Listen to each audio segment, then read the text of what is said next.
Muito bom dia, você está no canal Incêndios Verso Reverso, um canal para conversar sobre arte, política, religião e psiquiatria e filosofia. Silvia Aziz está aqui de volta conosco, o Marcelo está aqui também. A gente vai falar hoje sobre a questão da regeneração, sobre a perspectiva de futuro, de esperança, para depois desse pandemia que a gente está vivendo. Silvia, queria te passar a palavra. Bom dia, boa tarde, boa noite. Eu quero abrir com um texto da Wisława Szymborska, que é uma escritora polonesa, já falecida, mas que tem um trabalho lindo. Eu vou até mostrar, eu tenho 2 livros dela maravilhosos, não sei se dá para ver, né? 2 livros ótimos. E vamos lá, né? Vamos começar. Chama A Vida na Hora. A vida na hora. Cena sem ensaio, corpo sem medida, cabeça sem reflexão. Não sei o papel que desempenho, só sei que é meu, impermutável. De que trata a peça, devo adivinhar já em cena. Despreparada para a honra de viver, mal posso manter o ritmo que a peça impõe. Improviso, embora me repugne a improvisação. Tropeço a cada passo no desconhecimento das coisas. Meu jeito de ser cheira a província. Meus instintos são amadorismo. O pavor do palco me explicando é tanto mais humilhante. As circunstâncias atenuantes me parecem cruéis. Não dá para retirar as palavras e os reflexos, inacabada a contagem das estrelas. O caráter como o casaco às pressas abotoado. Eis os efeitos deploráveis dessa urgência. Se eu pudesse ao menos praticar uma quarta-feira antes, ou ao menos repetir uma quinta-feira outra vez, mas já se avizinha a sexta como um roteiro que não conheço. Isso é justo? Pergunto, com a voz rouca, porque nem sequer me foi dado pigarrear nos bastidores. É ilusório pensar que essa vida é só uma praça rápida, feita em acomodações provisórias. Não. De pé em meio à cena, vejo como é sólida. Me impressiona a precisão de cada acessório. O palco giratório já opera há muito tempo. Acenderam-se até as mais longínquas nebulosas. Não tenho dúvidas que é uma estreia. E o que quer que eu faça vai se transformar para sempre naquilo que fiz. Maravilhoso. Pois é. Fala, Silvia.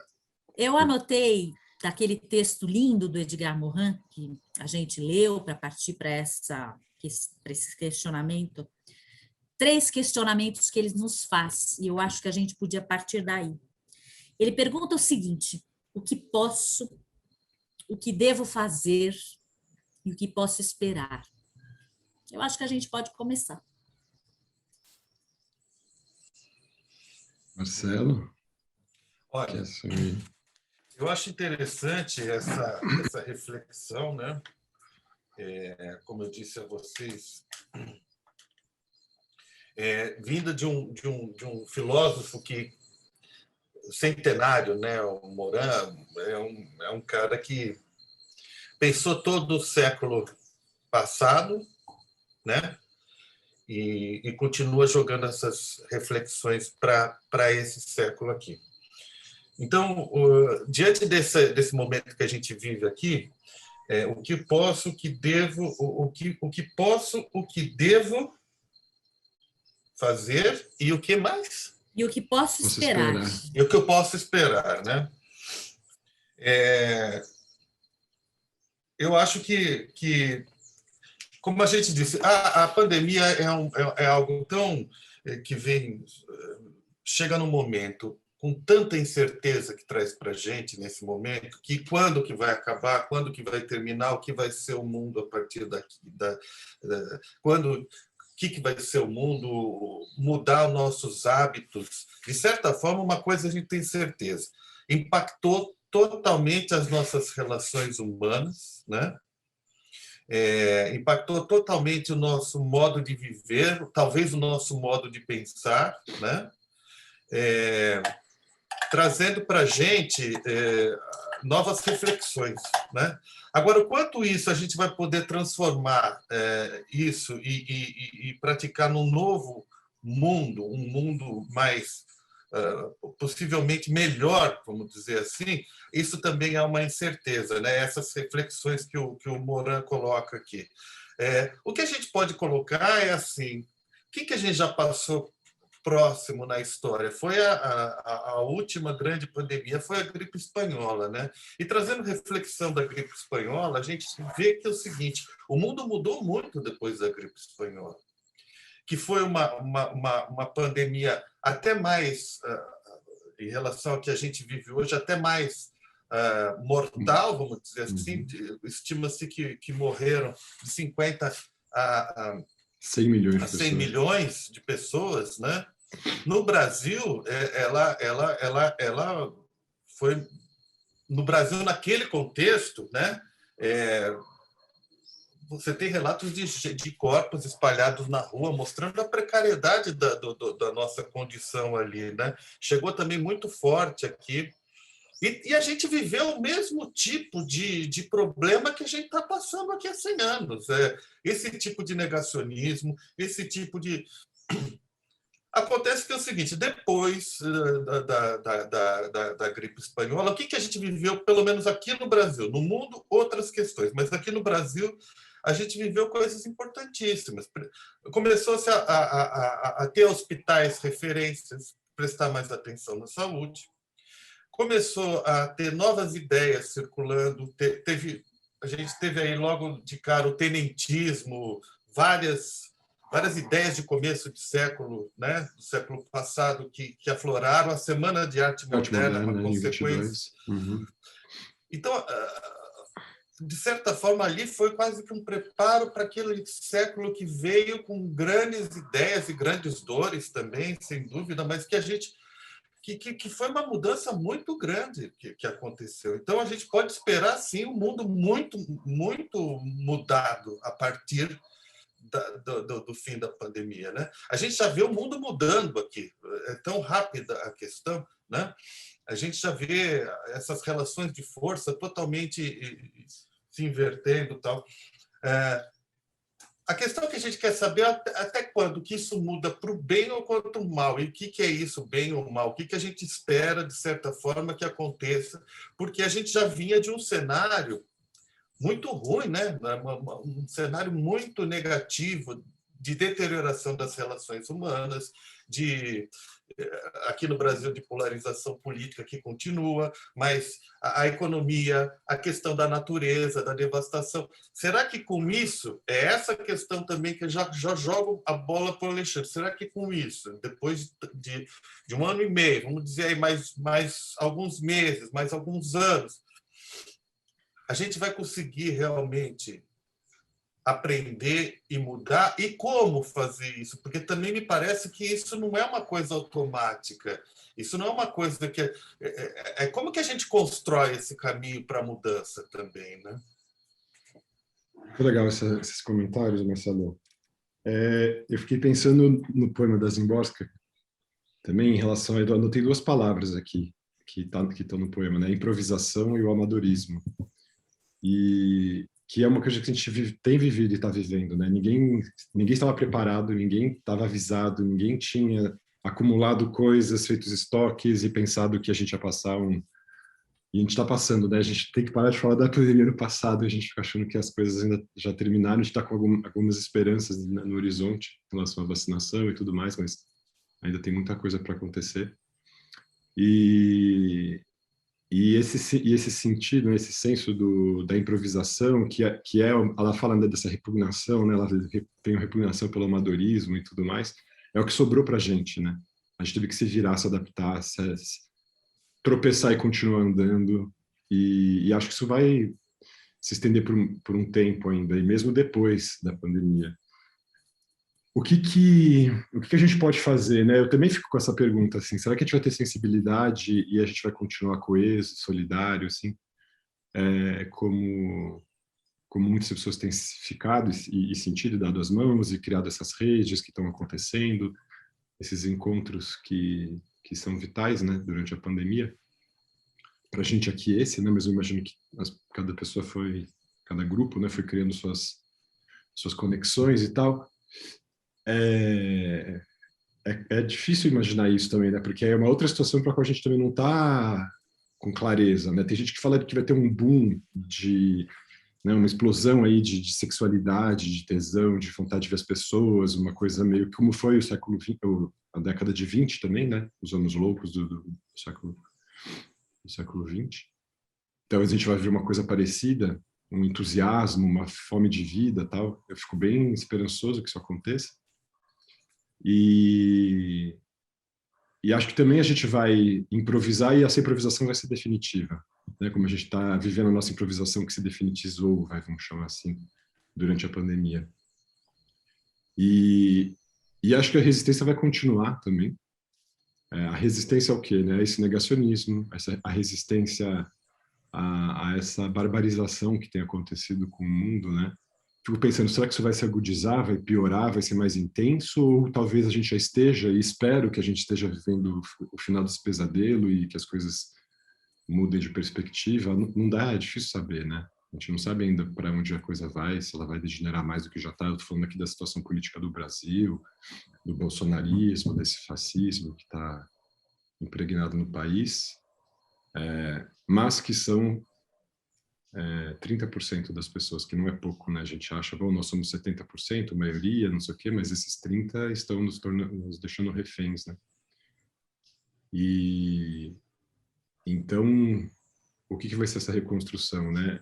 O mundo vai abrir uma cisão entre o mundo civilizado e o mundo bárbaro, a gente vai ficar dando volta em círculo nessa loucura que a gente está colocado. Ao mesmo tempo, parece que essa questão do neofascismo, do negacionismo, está pipocando no mundo inteiro. Então, todos os povos vão ter que lidar com isso, todos os países, os ricos e os pobres. Então, tem uma questão que está se universalizando em relação a isso, né? Como que a gente cuida para evitar que esse egoísmo individual que se manifesta como egoísmo político, como fascismo,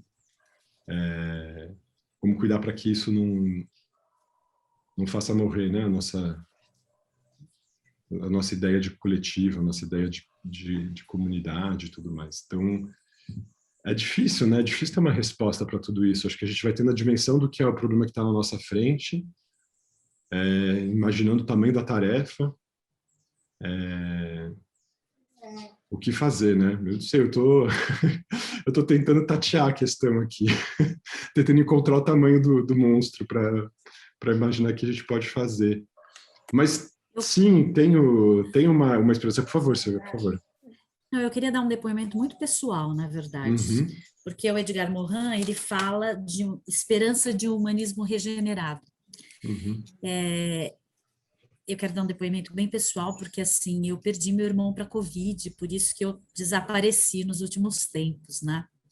E foi um processo muito doloroso, porque ele tinha só 38 anos, era muito jovem, não tinha nenhuma comorbidade, morreu, foi entubado num dia, morreu no outro com 3 paradas cardíacas, e ao mesmo tempo a minha mãe estava com Covid, tinha todas as comorbidades, o bebê, filho dele de 5 meses, também teve Covid, a mulher dele também teve Covid, então foi um processo bem doloroso e delicado, isso faz 2 meses. Mas essa semana eu tive a oportunidade, o privilégio de me vacinar. E eu tomei Coronavac, que é a vacina do Instituto Butantan. E no momento que eu estava me vacinando, me veio algo muito forte, assim, eu estava me vacinando e estava me vacinando pelo meu irmão, que não teve oportunidade, pelos 500 mil mortos que não tiveram oportunidade, e me senti muito privilegiada e parei para pensar no Brasil, né, que em pouquíssimo tempo, se você parar para pensar, e não só no Brasil, mas no mundo, em 1 ano e meio se descobriram várias vacinas, né, várias vacinas para uma doença, para um vírus avassalador. A gente não está falando em cura, mas a gente está falando em ciência e tecnologia de ponta, né? E o Brasil tem o privilégio de ter o Instituto Butantan, que está aí vacinando, né? Colaborando para o mundo. Então, eu acho que isso é humanismo regenerado. Né? Eu acho que isso é esperança.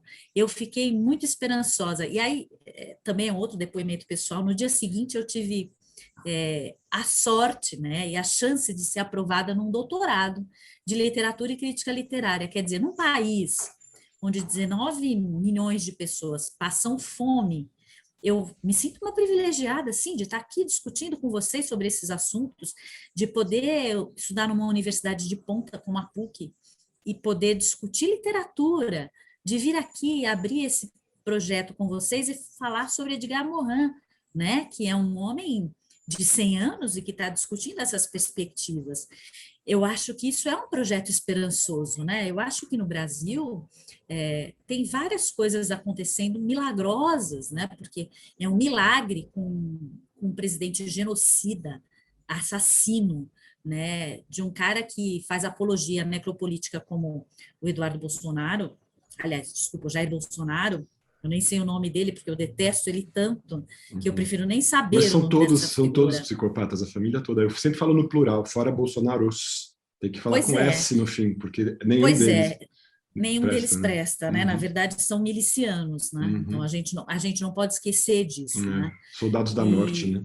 E num país que é gerido por esse tipo de gente, os milagres que acontecem diariamente, a gente viu explosões de solidariedade na pandemia. Eu acho que a gente não pode esquecer disso.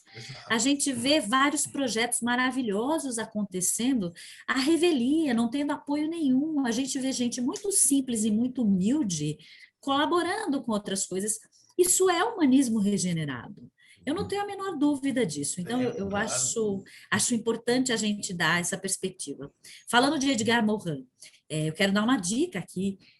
Tem um filme do Edgar Morin que chama Diários Abertos de um Humanista, dirigido pelo Luiz R. Cabral. Esse filme está disponível na internet, no sesctv.org.br. É só entrar lá e acessar. É um filme maravilhoso, é uma palestra que ele deu no Brasil, agora não me ocorre o ano, mas é uma palestra que ele deu quando ele lançou 3 livros dele no Brasil.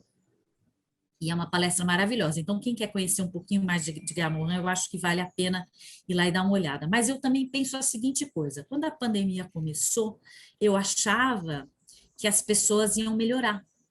Eu tinha essa perspectiva, mas hoje, passado 1 ano e meio, eu acho o seguinte, quem é filha da puta só piorou ao longo desse tempo. Vamos dar nome aos bois. Vamos ser honestos. Só piorou ao longo desse tempo, porque essa semana mesmo eu fui tomar a vacina e passei na Vila Madalena, porque eu moro perto da Vila Madalena. Os bares estão cheios, as pessoas estão sem máscaras. E a gente não está falando de pessoas humildes, não. A gente não está falando da periferia do país. A gente está falando de pessoas que têm acesso à cultura, à informação, que têm qualidade de vida, que têm grana no bolso. Então, eu acho o seguinte, quem era filha da puta vai continuar sendo. Quem quis se transformar, fez dessa pandemia um momento de reflexão, né? E eu acho que a gente... né? Eu acho que a gente se inclui nisso, sabe? Eu acho que essa iniciativa da gente parar para conversar sobre isso é importante. E eu queria trazer mais uma pimentinha para essa discussão, porque eu anotei um ponto, uma fala do Edgar Morin, e eu acho que a gente pode discutir um pouco mais sobre isso, tá? Vamos lá. Quando eu olho para o meu passado, eu me reconforto lembrando os oásis temporários da vida, os arrebatamentos pessoais e coletivos em que me encontrei perdendo-me. Quando eu olho para um futuro que se tornará forma sem que eu possa viver, vejo nele incerteza, angústia, mas também a preocupação de salvaguardar ilhas de resistência, caso a barbárie volte a se impor. Passo a bola para vocês. É total isso. Na verdade, a resistência está a toda.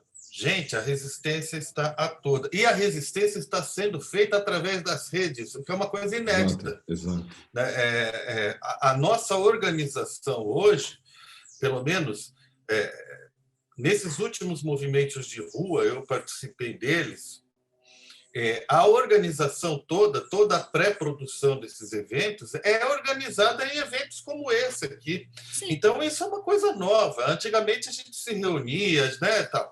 Então, o que está acontecendo aqui? Não é tão novo, é evidente que todas as revoluções coloridas foram feitas pela internet, mas eu estou falando num tipo de resistência organizada de pessoas conseguindo se encontrar nas redes cibernéticas aqui, se organizar e partir para a prática de uma forma muito organizada. Então, essas duas passeatas contra o Bolsonaro foram muito impactantes. Eu acho assim, não foi nada, foi muito impactante. Foi muito impactante. E acredito que isso vai crescer daqui para frente. E eu acho que, de certa forma, ele não tem para onde correr a não ser acirrar o discurso radical dele. É a única estratégia dos radicais. Marcelo, deixa eu fazer um parêntese. Eu acho que tem outra coisa super interessante que aconteceu na internet nos últimos tempos. As pessoas nunca fizeram tantos cursos online. Claro. Tantas trocas online. Exatamente. E não trocas só no Brasil, trocas em universidades internacionais, a chance de poder trocar com outros países, de poder fazerem curso, de ampliarem seus conhecimentos. Exato. Sabe? É uma necessidade que até muitas vezes esse tempo morto, entre aspas, que não é a melhor palavra, esse tempo parado da pandemia, muitas vezes levou as pessoas a um novo conhecimento. O que é isso interessante? É um conhecimento que veio com a internet. Antigamente, quando você entrava, fazendo um parênteses aqui, você entrava num curso de especialidade, você pegava, estudava engenharia. Hoje, as pessoas se interessam. Ela é bióloga, mas ela vai fazer yoga, ela vai fazer isso, ela vai fazer aquilo. A internet, ela é um conhecimento diverso e ela possibilita esse negócio, né? Possibilita essa pulverização disso aqui. Talvez isso traga também uma nova forma das pessoas estudarem e se formarem, vamos dizer assim. Mas voltando a essa questão da resistência, eu acho que é importante o seguinte, entendeu? O cara já está desesperado, então não sei o quê. Tem um aforismo do Gramsci que é definidor disso daí, que é o novo não nasceu, né? O novo não nasceu e o velho agoniza. Enquanto isso, os monstros irrompem. É isso, quer dizer, o Bolsonaro é o monstro que surgiu dessa transição que a gente está aí, né? Desse fim de século passado para esse negócio. Bolsonaro, Trump, todos esses ditadores e tal. Sim. E que eu acho que, cara, com ele vem um balaio de coisas que já não servem para muita gente, que vão ser repensadas. E uma das coisas que vão ser repensadas é essa questão da internet, inclusive. Você vê a questão da rede social, esse tipo de manipulação, não é todo mundo que topa mais ser manipulado no Facebook.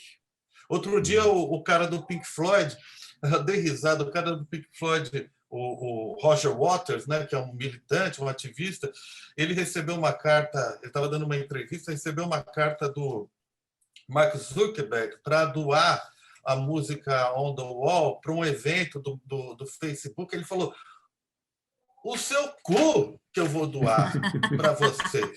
Falou assim para a entrevista de rádio. Por quê? Porque existe um movimento dizendo que essa nova ordem que se estabeleceu do capitalismo a todo custo não pode servir, porque isso é o Bolsonaro, isso é o fascismo.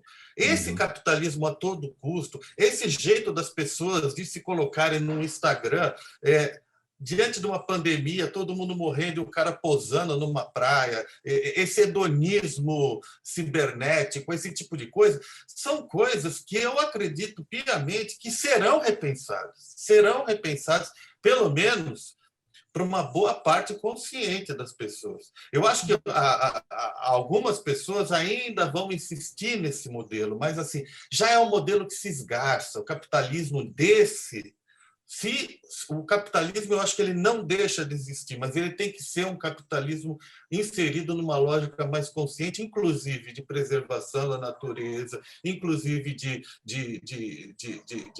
diversidade sexual, diversidade de identidade, tudo isso, porque senão não vai sobreviver. O mundo é composto de ser humano, né? Não é só, sabe? Então, eu acho que a esperança do Morin de falar de um humanismo regenerado é isso. Sempre que tem esse movimento em que o planeta ele é cacetado de ditadores, de gente com um pensamento assim, vem uma resposta, vem uma resistência, né, que traz de volta esse humanismo de outras formas. E as coisas que não servirem mais, cara, vão ser deixadas para trás. Não tem Mar, eu queria dar uma outra contribuição.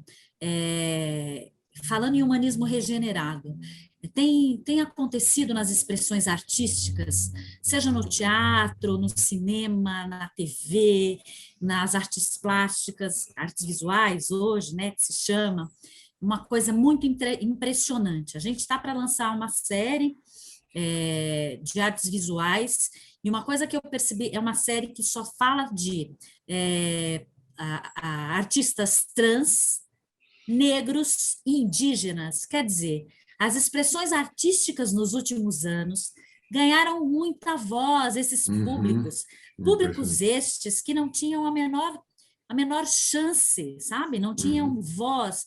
Então, isso é humanismo regenerado, porque essas vozes que estavam caladas, que estavam silenciadas, não cessarão mais de falar.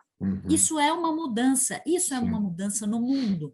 Então, assim, isso é muito esperançoso. Eu acho que também tem uma outra coisa, a gente está às portas de uma nova eleição, né? O ano que vem teremos eleições. Essa semana foi uma semana simbólica, porque o STJ admitiu de uma vez por todas que o Moro foi parcial. Quer dizer... STF. É o STF, desculpa. Foi a 15ª absolvição do Lula, né?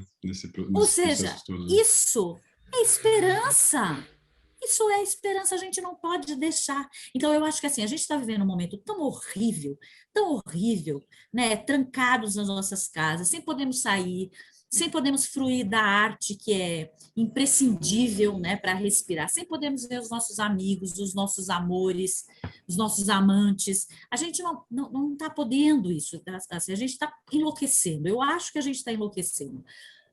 E isso nos impede de ver as pérolas que estão acontecendo.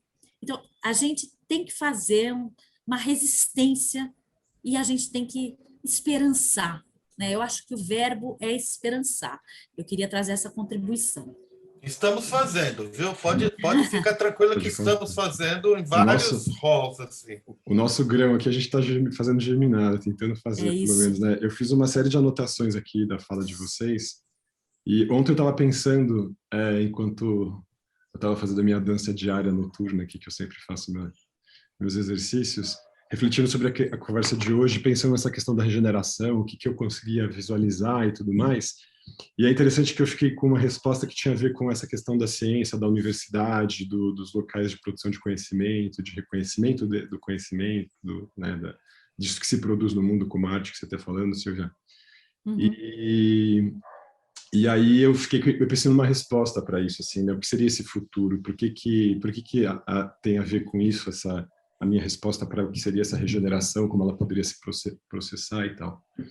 E aí isso também tem a ver com essa questão que você trouxe, essa citação do Edgar Morin, né, que ele fala dessa ligação com o passado e como que a gente articula isso em relação ao futuro.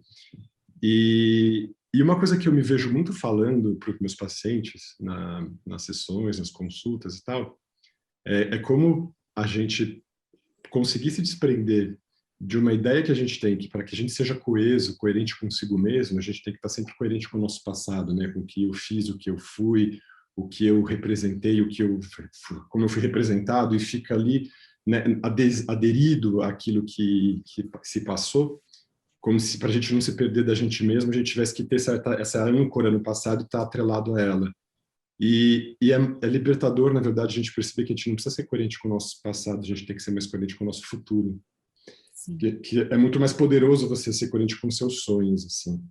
E aí eu fico pensando no sentido coletivo, o que significa estar coerente com o nosso futuro, e por isso que a resposta que veio para mim foi essa de uma transformação do que significa isso, assim, os locais onde se produz e se difundem. Eu acho que talvez que se difundam os conhecimentos, porque o conhecimento ele se produz em todo lugar, só que ele não se cristaliza necessariamente. A universidade, ela tem esse poder de cristalizar isso, porque ela tem métodos para fazer isso. E como você está falando, né, essa produção dessas artistas trans, negras, indígenas que estão ali, que estavam, não estão mais, né, nos seus lugares muito recônditos, escondidas, não tinham acesso, a internet permitiu que essas pessoas mostrassem o que elas fazem e eclodissem como artistas. E acho que a universidade precisa se apropriar disso, não no sentido de cooptar essas pessoas, mas no sentido de romper as suas fronteiras. E essa é a resposta que eu queria dar. Tem um aspecto disso que é o nosso passado, pensando num ACDC, né, antes do coronavírus, depois do coronavírus, que é esse mundo todo compartimentalizado, né? As universidades públicas, as universidades privadas, os hospitais públicos, os hospitais privados, todas essas dimensões que estão fragmentadas. E dentro das universidades públicas, as federais, as estaduais, a Federal de São Paulo, a Federal do Rio, a Federal... Então, assim, tudo compartimentado, tudo separado, desarticulado, e nesses feudos que não se articulam como poderiam. Não quero dizer que a universidade não seja de algum modo articulada, mas é incipiente isso. E acho que a internet, ela teve esse poder de mostrar isso. No primeiro momento, agora, acho que essa articulação da extrema-direita que aconteceu no mundo todo, né? Trump nos Estados Unidos, o Bolsonaro aqui no Brasil, foi que a extrema-direita foi mais rápida em perceber o poder que a internet tinha de capilarizar o seu discurso e de acessar pessoas muito rapidamente. A gente vai precisar se apropriar disso. Quem somos a gente? Quem produz arte e ciência e quem produz o modo dos outros de estar no mundo mais cuidadosos, mais delicados e tal. E eu fiquei imaginando isso, assim, uma possível regeneração seria essa comunhão, na verdade, essa unificação, uma universidade única no Brasil, um sistema único de saúde que a gente está lutando para implementar, mas que ainda não conseguiu se estabelecer por completo e tal. E a gente tem que ser radical nisso. Acho que isso, a gente precisa entender isso. Eu falo a gente aqui agora porque nós três viemos do mundo universitário também. Então a gente sabe o quanto isso também pode pecar pelo encastelamento, por um elitismo e tudo mais. E a gente tem que fazer o meia-culpa nesse sentido de pensar por que as pessoas detestam tanto a ciência hoje e recusam tanto, então no negacionismo, no terraplanismo, numa imbecilização mesmo, né, da visão assim, do mundo e tudo mais, num curto prazismo, quer dizer, todos esses sintomas que a gente está vivendo agora com o fascismo instalado. Tem uma parte que, sim, quem produz ciência ou divulga ciência tem que reconhecer que a gente se furtou a tarefa de fazer isso, de ser difundido, disso ser disseminado. Toda essa fala difícil que a gente faz na universidade ser simplificada não quer dizer ser atenuada ou dada a conta-gotas, não, ser acessível a todos mesmo, e a gente parar de falar difícil, e parar de achar que a gente só fala com os nossos pares e tudo. A gente precisa fazer as pessoas gostarem e entenderem a importância e que isso não é uma construção para nos deixarmos na torrezinha do conhecimento em que só a gente olha do alto e fala, nossa, esse povo rude que vive aqui embaixo no chão. Não, a gente tem que desconstruir isso e horizontalizar essa força para que as pessoas retomem gosto pela arte, pela ciência, pelo modo contemplativo de estar diante do mundo, né? Acho que é nesse sentido. Assim. Então, eu vejo por aí um modo de regeneração, que é um modo de resgate disso, de romper essa fronteira do popular com o erudito, de fazer a agroecologia entrar como lógica, inclusive para as grandes produções. Quer dizer, eu fico pensando nisso, e todos os atores, os que estão no SESC, nas universidades, nos grupos de artistas periféricos e não periféricos, a gente vai ter que se acenar um para os outros e começar a romper essas fronteiras, quebrar esses muros, dissociar tudo isso para nos unirmos e sermos uma resistência coesa. Sabe um exemplo que eu me lembrei agora, me veio à cabeça?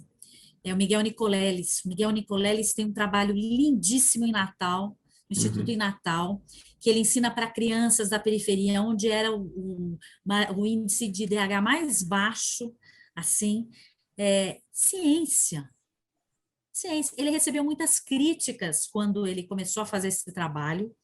Ele tem esse trabalho com apoios internacionais, eu não sei hoje como está, mas teve o apoio do governo Lula e do governo Dilma, eu não sei hoje como está isso, realmente eu não acompanhei, mas é um trabalho maravilhoso, né? É uma aposta na ciência, mas uma aposta na infância, né? Uhum. Então, isso me dá uma esperança. Eu me lembro, tem também me lembrei de um outro projeto, um projeto que chama Projeto Herê. Eu não me lembro agora o nome que é um projeto no Rio de Janeiro. Agora me fugiu o nome da pessoa que está à frente desse projeto, que é uma mulher, que até teve aquele crime do ônibus 174 no Rio de Janeiro, que o rapaz chamou por ela e tal. Ela desenvolve um trabalho lindo com crianças de rua. Então, assim, existem no Brasil milhares de iniciativas como essa, e que são iniciativas de esperança, né? E iniciativas que fazem a ciência se aproximar das pessoas mais simples, iniciativas que fazem os moradores de rua, crianças moradoras de rua terem acesso à literatura, à educação. O Projeto Herê é uma coisa maravilhosa. Existem milhares de iniciativas. Talvez nos falte no Brasil dar luz, né? Jogar luz a essas iniciativas, né? Uhum. Enfim, eu quero também colocar mais uma frase do Morin, só para a gente pensar, porque eu acho que vale a pena. Ele diz o seguinte, que a incerteza que domina a vida humana, a morte, a solidariedade, a ciência, a crise que aflige a Europa e o mundo inteiro, que a humanidade esteja às vésperas de um grande processo regressivo. E aí, então, a esperança de um humanismo regenerado. Demais. Isso. Perdão, Marcelo. Pois não. Não, eu ia só colocar uma coisa aqui, que um resgate que a gente tem que fazer, porque eu acho que esse humanismo regenerado não é à toa que é de regenerar, né, fazer nascer de novo, tal, é recuperar o sentido que ficou muito violentado para muita gente nesses últimos anos, e a mídia tem participação nisso, da ideia do que é Estado, né? O Estado é o coletivo, o Estado somos nós todos. E é o Estado que vai poder fazer isso, assim, esse reconhecimento de que existe toda essa multiplicidade de acontecimentos, de grupos, de iniciativas, que vai precisar se coadunar num movimento único. Eu vejo o Estado fazendo isso. Não o Estado absoluto, Sim. Não esse Estado apodrecido que o Bolsonaro diz que né, se coloca, né, presidente, né, foi eleito por isso. Olha, Alexandre, deixa eu só fazer um parênteses. Acho que vale a pena a gente lembrar que, por exemplo, essas expressões artísticas que estão eclodindo no Brasil estão eclodindo por um resultado de políticas públicas do governo Lula. Uhum, né? A gente não pode esquecer disso. Uhum. As periferias, as cotas para negros, LGBTQIA+, entendeu? Indígenas. O que a gente tem hoje, essas expressões artísticas desses jovens, eclodiram por causa da universidade pública. Exatamente. Tem que ser fortalecido isso. É nesse sentido. Tem que ser mais investido, mais estimulado e pago. As pessoas têm que parar de achar que isso é iniciativa interessante, espontânea e bonita. As pessoas têm que viver disso, não sobreviver. E é o Estado que tem que assumir esse lugar, tem que fortalecer essas políticas. Quantos por cento do PIB brasileiro é distribuído para a educação? Eu não lembro, mas é baixíssimo, assim. É menos de 1%. Para a cultura, É menos de 1%, é um negócio bizarro. Deixa eu só fazer mais um parêntese. A gente falando de esperança, eu me lembrei do Emicida. O Emicida lançou um álbum Amarelo, e ele tem um documentário também, um Amarelo. Esse documentário e esse álbum é uma esperança. É um negócio fabuloso, porque o Emicida é uma voz, ele é um filósofo, né? Ele tem uma inteligência incrível, mas o Amarelo, ele faz um resgate da trajetória do samba no Brasil. Coisas que a gente não sabe, que a gente não tem puta ideia, e é um trabalho lindíssimo. Então, assim, é esperança, né? Uhum. Total. Esse trabalho muito lindo do Emicida e de outros, né, que atuam como resistentes, né? Acho que você falou, Alexandre, falou coisas importantíssimas aí de resistência. Concordo que essas políticas afirmativas do governo Lula e da Dilma que estão dando base para essa resistência de hoje. Olha, ontem ou hoje, se não me engano, hoje, entre ontem e hoje, quem que está resistindo lá na rodovia dos Bandeirantes contra o território indígena, né? Essa PEC do território indígena que permite um monte de atrocidades contra os indígenas, que está sendo votada, né? Sim. Os indígenas estão ali fechando a rodovia dos Bandeirantes, estão ali resistindo. Foram os primeiros a tomar bala aí anteontem, né? No movimento aí. O que está acontecendo? Esses povos tradicionais, eles têm cultura de resistência, eles foram dizimados, né? Há 500 anos estão. Há 500 anos e ainda resistem, e são exemplos de resistência, né? Tem um projeto muito lindo que aconteceu, acho que foi no governo Lula, no primeiro. Eu participei como jornalista de mostrar isso, tá? Acho que eu estava na TV Cultura. O Ponto de Culturas. Uau, é um trabalho lindo. Do Célio Turino, né? Sim. E é uma coisa bacana, eles davam uma graninha, que não era muita, mas era uma grana importante, para que cada comunidade, cada aldeia, cada quilombo desenvolvesse ali o seu ponto de cultura, né? Isso daí, cara, deu certo muito tempo. Isso daí criou muito essa articulação de resistência, muito essa cultura e tal, né? E isso não acabou com o golpe o impeachment, o golpe, acabou esse projeto. Era um projeto belíssimo, mas essas comunidades, elas se organizam, elas fazem a própria cultura. A cultura é um elemento importantíssimo de resistência. Foi a primeira coisa que o Bolsonaro fez, acabar com o Ministério da Cultura, acabar com o Ministério do Trabalho. Ou seja, veja, como é que a sociedade deixou e colocar um ecocida no Ministério do Meio Ambiente, que saiu agora anteontem, mas que não mudou a política do meio ambiente, não. As pessoas estão contentinhas aí, mas vai continuar a devastação. Talvez. Mas, assim, já é um progresso de você mostrar que as instituições estão pressionando a ponto do cara ter que sair do lugar dele lá para se proteger na primeira instância, porque senão o Supremo pegava ele e incomodava. Então, o que acontece é assim, essa resistência ela é feita em muitos aspectos, e no aspecto da cultura, que eu acredito que é onde a gente se encaixa mais. A Silvia falou uma coisa importante. Produção do conhecimento é algo do ser humano, independente da classe social, independente da condição e tudo. Essa coisa elitista de que só o estudante da ECA produz conhecimento, só o antropólogo, isso é uma aberração. A gente vive aprendendo com esses povos tradicionais, a gente vive aprendendo com o Emicida, que saiu lá da periferia, com o Criolo, com o Mano Brown. O Mano Brown, que já falaram que é o grande antropólogo do Brasil, é o Mano Brown, né, cara? Ele fala da violência com uma coisa tão contundente, tão certa, que não há tradução melhor. Então, de certa forma, a gente precisa quebrar de cara essa coisa, essa pretensão da elite de, primeiro, no jornalismo, eu já digo a você, os caras vão sempre procurar o professor, doutor, não sei o quê, e não está ali, muitas vezes, a resposta, entendeu? Às vezes porque, às vezes, está na sabedoria popular, está na oralidade. Exato. Na oralidade, esses povos tradicionais têm um conhecimento gigantesco e que é desprezado, é absolutamente desprezado.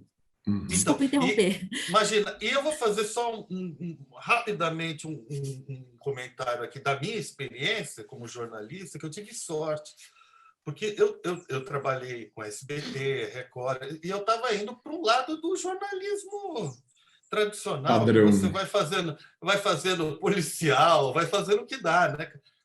Horror. E aí eu tive sorte de trabalhar numa produtora que, inclusive, eu vou falar rapidamente, porque o dono dessa produtora, o jornalista, faleceu no domingo, né?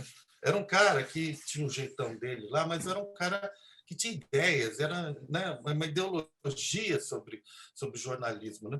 E a sorte ali, cara, é que eu descobri que era possível viver do jornalismo fazendo um jornalismo afirmativo, porque o cara, ele fazia séries de redescobrindo o Brasil, a gente ia em aldeia, a gente ia na periferia. Eu descobri o Brasil ali na produtora Argumento, quando eu fiz parte desse time, e depois eu tive a boa sorte de ir em outros projetos, nos outros projetos que eu passei, não pegar esse jornalismo, sabe, que mostra só a visão da miséria do nosso povo, mas sim mostrar o que é incrível essa diversidade do nosso povo. E nisso, eu posso dizer que eu pude conhecer várias pessoas e ter conversas com pessoas que já foram presidiários, garotos de rua, índios, tal, essas minorias que você fala. E você aprender ali, ouvir essas pessoas e falar assim, puta, que espetáculo. E aí você quebra um pouco essa arrogância que muita gente tem, que eu sou jornalista, eu sou produtor de conhecimento. Você quebra essa arrogância de você passar a ouvir o outro, de falar, pô, cara, como eu estou aprendendo de você, como que eu posso mostrar para outras pessoas que existe isso, né? Então, foi uma boa sorte, mas também foi, de certa forma, uma escolha que a gente tem que fazer. A gente tem que ter uma escolha também. E eu acho que a gente tem que ter, como sociedade hoje, pegando esse exemplo, a gente tem que se posicionar em certas escolhas, não só políticas, mas assim, como é que a gente vai agir? Principalmente, pandemia, você vai usar máscara? Não vai usar máscara? Vai fazer isso? Não vai fazer isso? Isso são escolhas. Você vai caminhar para o lado da barbárie ou da civilização? E aí, meu, é aquele negócio, né? Vai do ser humano. Essa regeneração, a gente precisa trabalhar toda essa questão cultural e vai muito da transformação do ser humano. Eu acredito muito que tem muita gente como a gente que vai mudar muito durante a pandemia. Como a Silvia falou, muita gente não, vai continuar batendo cabeça, não tem jeito. Você sabe que eu fiquei pensando agora, você falando do argumento, me lembrei de uma coisa da minha infância. Eu venho da periferia de Osasco. Minha família é super simples, meu pai é trabalhador de construção civil e minha mãe empregada doméstica. Eles eram semi-analfabetos. Minha mãe começou a estudar aos 61 anos de idade, que eu acho isso lindo. Que lindo! Eu me lembro que eu participava, porque a igreja era o único espaço de lazer, a igreja católica. E eu, muito criança, fui catequista, participava da igreja e tal. E ia a comunidades carentes, que assim, o bairro já era pobre, mas ainda havia as favelas, o bairro mais pobre ainda. E eu, enfim, muito criança participando dessas coisas. Eu fui estudar Paulo Freire, né? E fui estudar Paulo Freire na universidade, porque a minha formação é letras. E eu só me identifiquei, eu só descobri que aquilo que eu fazia na comunidade, com aqueles padres, era Paulo Freire, na universidade. Eu não tinha a menor ideia, porque eles não eram acadêmicos, quer dizer, eles eram acadêmicos, mas eles não falavam isso, porque eles tinham que lidar com pessoas humildes, não é? E eu descobri que toda a minha formação foi freiriana. E assim, não tem coisa mais linda do que o projeto do Paulo Freire. O projeto do Paulo Freire é um projeto de esperança, né? Claro. E eu, na minha formação, fui ali sendo formada de forma freiriana e eu não tinha puta ideia, porque eu era uma menina de periferia. E eu estou falando isso dos anos 80, a periferia de Osasco era um bairro super violento nos anos 80, porque quando você falava que você era de Osasco, você já era rechaçado de cara. Aí, morar na periferia de Osasco, você era bandido, literalmente, entendeu? E foi ali que eu aprendi a pedagogia freiriana. E eu só fui descobrir isso na universidade, muitos anos depois. Em relação, é muito interessante mesmo isso, porque você poderia ter sido coroada antes, né, nesse sentido que você tá dizendo também, né? E como tantas pessoas estão aí nas periferias produzindo coisas incríveis e não nem sequer estão sendo coroadas, nem por elas mesmas, elas poderiam reconhecer. E é lindo quando isso acontece, essa apropriação, né? Da da pessoa, da cultura da pessoa pela própria pessoa mesmo, esse empoderamento, né? Das culturas, né? Acho que tem que falar sempre no plural também, né? E pensando nessa questão da cultura, foi o primeiro ministério que fechou, acho que foi da cultura antes do Ministério do Trabalho até, né? E a última coisa que ainda que ficou nas nossas casas com a pandemia, né? Quando a morte se instala e a gente não pode mais circular, a gente não pode mais ver os nossos próximos, os nossos amigos, os nossos parentes e tal, o que sobrou para cada um de nós das nossas casas? As nossas culturas. Olha a sua parede, eu estou vendo ali, você vê, tem um violão, tem uns livros, tem alguma estátua, ele tem alguma coisa. O Marcelo também tem um desenho lá no fundo. Tem um quadro do Che Guevara, que você não está conseguindo ver. Não estou conseguindo ver. Mas a gente acabou se protegendo isso. Não acho que a gente, nós três aqui, não estou falando para a gente, não, de todo mundo mesmo. O que sobrou? É o tempo que a gente vai poder ler, ouvir música, estudar, preparar a nossa comida, se vestir, cuidar das pessoas que estão aqui em casa. É a nossa cultura, as nossas culturas. E isso é importantíssimo, é fundamental. Se não fosse isso, o que a gente estaria fazendo? Como é que a gente teria conseguido passar esse ano e meio? A gente vai passar ainda provavelmente mais um semestre sem se alimentar dessas coisas, sem conseguir estar embebido dessas culturas. E então é importantíssimo que a gente se aproprie. E eu acho que isso que a gente está vivendo, como esse tempo morto, que eu acho que não é morto, é um tempo acelerado, no fim das contas, a pandemia, porque ela faz a gente curtir naquele caldo que a gente já estava. E é nesse sentido que, então, algumas coisas saem, algumas pessoas, alguns gestos, algumas ações saem perfumadas e outras apodrecidas, né? Como você falou mesmo, né? Não é todo mundo que conseguiu se transformar positivamente. Acho que a gente estava num otimismo no começo da pandemia, que esse perfume desse caldo em que a gente se sente embebido pudesse se difundir para todos, e não é o caso. É triste de ver que tem gente que continuou sendo curtida no caldo estragado em que estava e azedou, né? E continua azedando, e é lamentável. E azedou no pior sentido, né? Porque o que me espanta muitíssimo, assim, na pandemia, eu não imaginava que fosse chegar nesse nível, como a gente viu, né, sei lá, acontecer na Segunda Guerra, a gente via filme e falava, nossa, as pessoas chegaram nesse ponto, que é desse fla-flu político, né, dessa polarização, chegar ao nível da escolha pela morte. Marcelo, quando você fala dessa escolha, ela é tão concreta que o negacionismo, ele leva a pessoa a perder o senso de autopreservação, e as pessoas fazem a opção por se expor à possibilidade do próprio fim, da própria aniquilação. É um sentido, é um descuido, não sei nem se a palavra é descuido, é essa coisa que faz com que a despolitização, o analfabetismo político, isso que se chama de ser apolítico, o A do apolítico para mim é analfabetismo político, é levar a pessoa à perda desse senso de autopreservação e se colocar à morte, e não só a si, aos outros também. Né, eu acho que a gente não pode esquecer que o número de violência doméstica aumentou de forma exponencial. O feminicídio cresceu nessa pandemia de um jeito absurdo. Então, eu moro aqui na Cerro Corá. Semana passada eu fiquei sabendo, assistindo o jornal, que o prédio em frente à minha casa, um rapaz de 24 anos assassinou a namorada de 16 e tentou se matar. Do lado da minha casa, assim, do outro lado da rua, é só atravessar a rua. E, assim, os números de feminicídio cresceram, então não é só a escolha pela morte para si, mas para o outro. De violência sexual infantil, a gente vai ter que lidar com esse problema por décadas ainda. Sim. De crianças que estão sendo abusadas hoje que não se sabe por quê. Com esse confinamento, o abusador que está em casa com a mulher vai abusar de todo mundo. Mulheres sendo estupradas em casa cotidianamente, crianças, isso vai dar um rescaldo, a gente vai ter que regenerar, inclusive, isso. A gente não sabe o que isso vai produzir na vida dessas pessoas e que vai se refletir por muito tempo ainda. Fala, Marcelo. Então, isso daí é uma coisa que para o futuro também é preocupante. A gente não consegue trocar um presidente e depois a vida muda. Não. O Brasil vai ficar essa polarização, esse clima.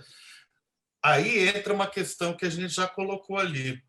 O discurso anticorrupção é o pai do fascismo, é o pai do nazismo e é o pai do bolsonarismo.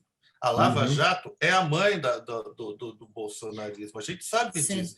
Porque ele leva as pessoas a esse tipo de pensamento, né, muito primitivo, que é o seguinte: político nenhum presta, o Estado não presta, de certa forma. Mas é um falso discurso de corrupção. Eu só fazer esse parênteses, porque assim, senão a gente vai ficar achando que a gente é conivente com a corrupção. Claro, ninguém é conivente com a corrupção, mas é um falso discurso anticorrupção, porque se fosse verdadeiro, o Bolsonaro não estava no poder. Isso é uma hipocrisia sem fim, fajuto que foi desmascarado assim, lavadamente. E agora, pelo Supremo Tribunal Federal, o Moro, tal, não sei o quê. O que acontece? As pessoas agora mudaram. Fala assim, mas o cara é ladrão. Sabe o que eu falo? É ladrão, mas não mata. Então, se você quer achar que o cara é ladrão ainda, você não pode fazer uma opção por um ladrão e um assassino. Então, você tem que começar a jogar na perspectiva do cara. Falar, cara, mas então, se você está pensando, vai baixar o nível do seu governo, você vai votar num ladrão ou num assassino? Você vai votar num... Ou seja, os caras ainda têm esse preconceito do Lula, embora todos os processos contra eles já foram desarmados. O Supremo já desarmou tudo. Mas aí tem a resistência a achar que o cara é o ladrão. Esse discurso vai soar por décadas e décadas, porque isso é a luta de classes, entendeu? Então, mas aí a pessoa está caluniando, a pessoa está cometendo um crime nessa hora. Então você pode falar assim, você sabia que você está sendo criminoso acusando o Lula de ser ladrão? Mas vem cá, quem que foi a escola deles? A escola deles foi a Rede Globo, que bombardeou os caras. As instituições fizeram esse serviço sujo. Agora, se a gente pegar um dia, fazer um programa estabelecendo um paralelo do que foi feito no fascismo, do que foi feito no nazismo, do que está sendo feito nesses governos aqui, no Trump, na Rússia. Então, é a mesma estratégia de comunicação, de controle da sociedade, tudo isso. Por exemplo, o cara leu Goebbels, não é possível. Primeiro, o cara quebra a cultura, quebra o Ministério do Trabalho, depois ele vai... Todos os atos que ele faz, você fala, poxa, mas é pensado para você criar na mentalidade de certas pessoas um estado de fascismo, entendeu? Não, eu queria fazer um parêntese, voltando ao Lula. Eu acho que a gente não pode esquecer que existe um preconceito quanto à origem do Lula. Ele é nordestino, metalúrgico, né? Comunista, no conceito das pessoas que não têm conhecimento. E pobre, filho de mãe abandonada, filho de mãe solteira. Exato, quer dizer assim... Retirante. Mais do que isso, pelo que ele fez, a pessoa chata, porque daí ele isso, fez o Bolsa Família, ele fez o estudo para todo mundo. Falavam assim. O governo que mais fez universidades. Estou falando porque gente próxima minha, parentes meus, falavam assim: agora aeroporto virou rodoviária, qualquer nego vai e passeia por aí. Você vai para Nova York, está parecendo Vitória da Conquista, sabe? Não sei o quê. Exatamente. Eu fui viajar para o exterior na época do governo Lula, realmente tinha muita gente. E qual é o problema? Quer dizer, é esse um indicador de que as pessoas têm o direito de fazer o que quiser com a grana que elas têm, viajar e conhecer. Por que esse elitismo? Porque agora a elite brasileira não suportou isso. E, além do mais, com todas essas origens do Lula, eles jogam pesado. E vão essa é a questão. Vão continuar jogando. Vão jogar continuar pesado. Jogando. Esse é o problema. A nossa resistência... Veja, não é sair por aí gritando Lula. Eu acho que é o seguinte, o importante do Lula, nesse momento, não é nem eleger, nem isso aqui. O importante de restabelecer a justiça para o Lula nesse momento é o seguinte, é pelos outros candidatos, é por toda a nossa sociedade que amanhã, se um juiz pega você e fala você estava roubando o carro lá e você tentar se defender, você dançou. Pela justiça do nosso país, esse cara não podia passar a limpo. Eu acho que assim, isso já acontece nas periferias de todo o país. Claro. Não é que a polícia incrimina inocentes. Eu acho que a gente nunca pode esquecer disso. Sim. E a nossa elite, como diria o Gessé de Souza, é a elite do atraso. Uhum. Pelo amor de Deus. Agora, veja, qual é a opção que essa elite vai fazer agora? Vamos dizer agora para 2022, porque é um embate importante. É a civilização contra a barbárie. Minimamente, se você entrar nesse discurso binário de falar um é ladrão, outro assassino, então vamos lá, vamos falar.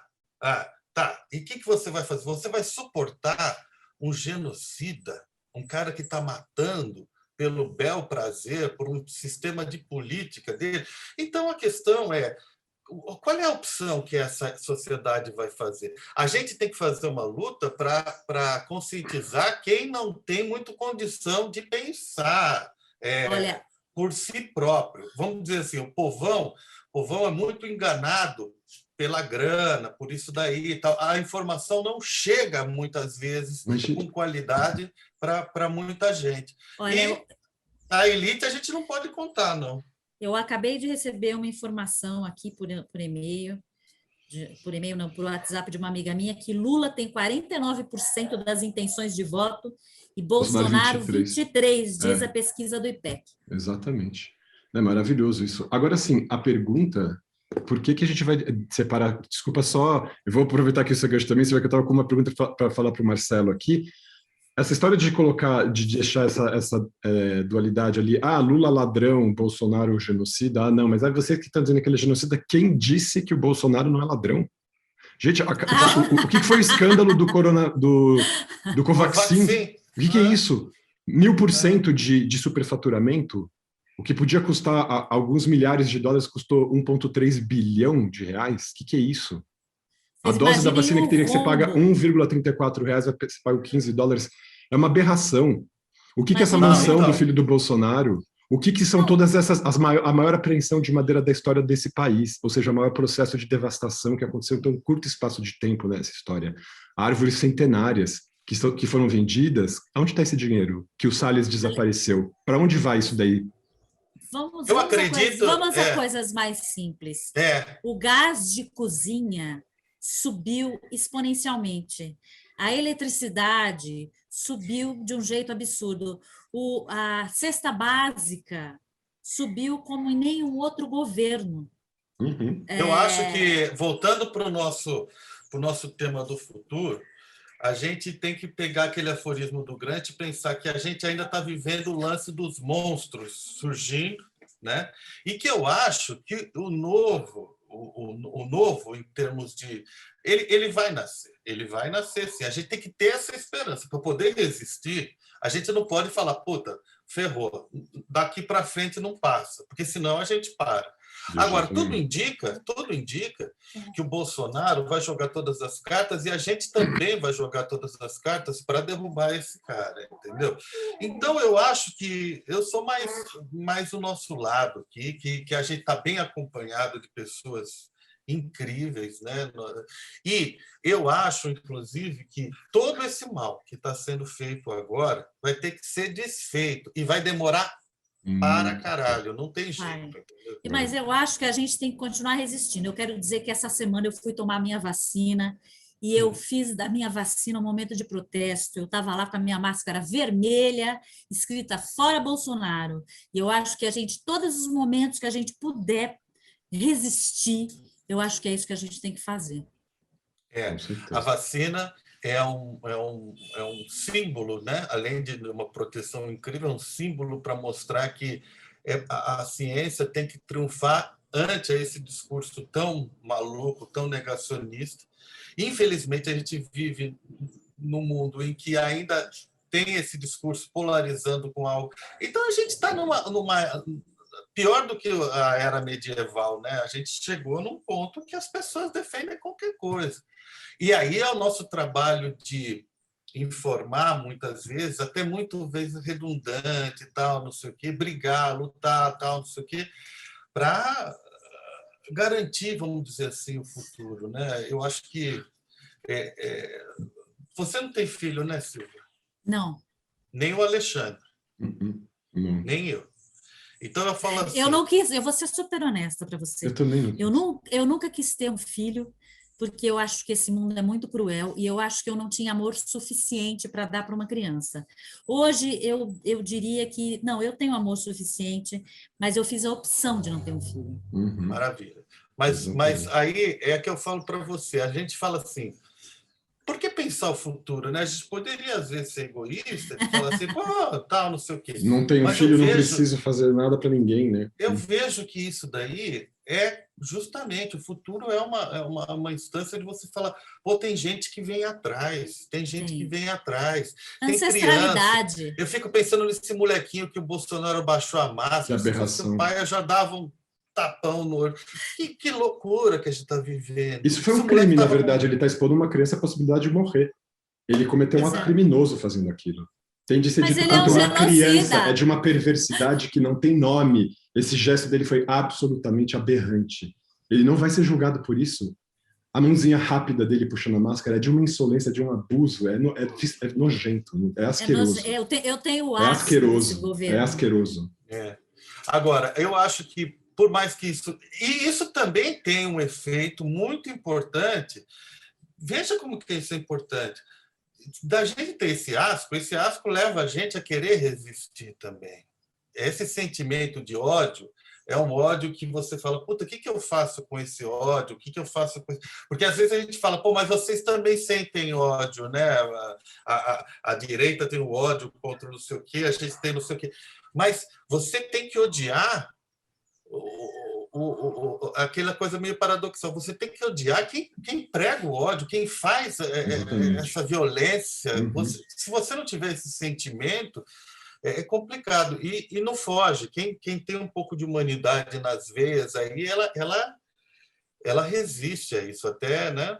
Então, eu acho que o futuro está estabelecido por essa esperança que a gente tem de luta mesmo, de resistir e de passar, não é passar uma borracha, mas de botar as coisas nos seus devidos lugares, porque a casa foi muito bagunçada aqui no Brasil e no mundo, né? Uhum. Então, eu acho que colocar as coisas no devido lugar é um trabalho que demora muito tempo, mas que é isso, cada um vai resistindo como pode. O índio ali na rodovia, tal, a cultura é essencialmente importante.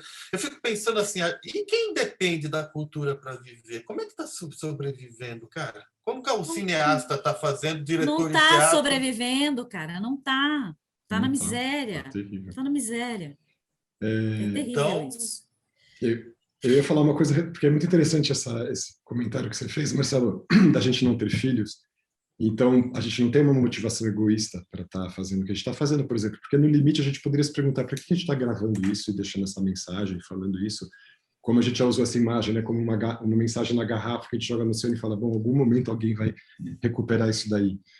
Para mim é uma crença, é uma fé no amor, porque a gente não tem uma figura ali para depositar nosso preço, assim, você, meu filho, minha filha, vocês vão ser o depositário disso tudo, então eu estou fazendo para você porque eu quero um mundo melhor para você, qualquer coisa nesse sentido. No fim das contas, essa filiação com essa ligação, né, filial, parental com isso, no fim das contas é difusa, né? O amor a si mesmo, no fim, ao mundo e à humanidade. Eu acho que tem uma coisa nesse sentido, e acho que a gente não precisa ter vergonha de reconhecer isso, assim. É quase como se falasse, eu não preciso ter filhos porque meus filhos são o mundo, são todas as pessoas que eu amo. E tudo que eu amo, e que também me inclui no sentido do amor próprio mais singelo.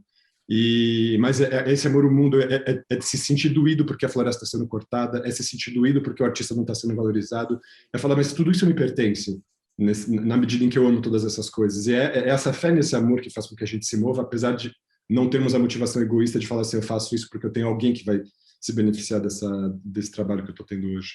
Fala, senhor. Eu acho que tem uma coisa muito forte e importante, que é a questão da alteridade, de se colocar no lugar do outro. Uhum. Walter Ugumãe tem uma frase linda no livro Filho de Mil Homens, que é: nunca limites o amor. Nunca limites o amor para não deixar de ser o dobro do que és. Uhum. Exatamente. Caramba, né? Bom, esse daí esse é um dos escritores mais emblemáticos, assim, né? Realmente muito.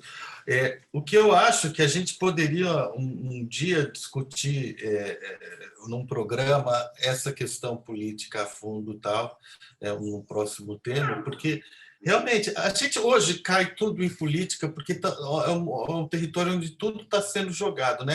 É quase impossível de não falar de política hoje, né? Você sai, você vê, as coisas estão acontecendo. Ainda bem, né? Na verdade, que bom. Claro. Vamos alçar a política ao lugar nobre dela, né? Exato. Existir é um ato político. Exatamente. Exato, exato. E a gente fala da política de um termo mais amplo até, porque não é essa coisa Bolsonaro e Lula, essa coisa que querem nos Fazer acreditar tentar que se fazer reduz a acreditar isso, que né? é essa polaridade, e que essa polaridade é ruim para o país, e que isso daí não sei o quê, é a opção entre duas coisas iguais. A gente sabe que não são duas coisas iguais mesmo, né? Então, a gente vê isso daí acontecendo e eu acho que o nosso país ele merece um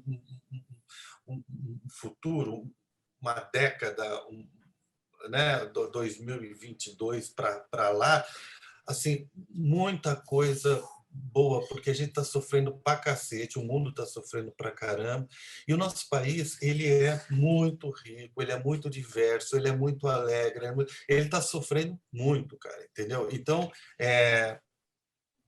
sofrendo com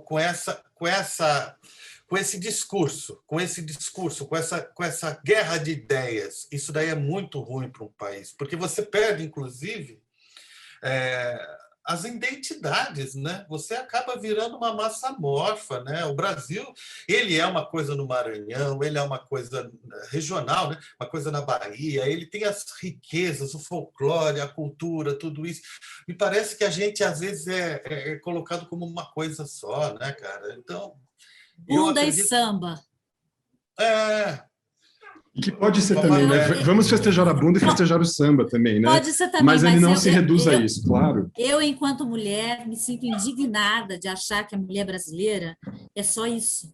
Né? Claro, Nós somos não. muito O mais só é diversos. Claro. Nós somos muito mais diversos e muito mais bonitos. Podemos, sim, fazer uma ode à bunda. Por exemplo, eu respeito muito a Anitta. Eu acho que ela é de uma inteligência nesse aspecto, mas nós somos muito mais.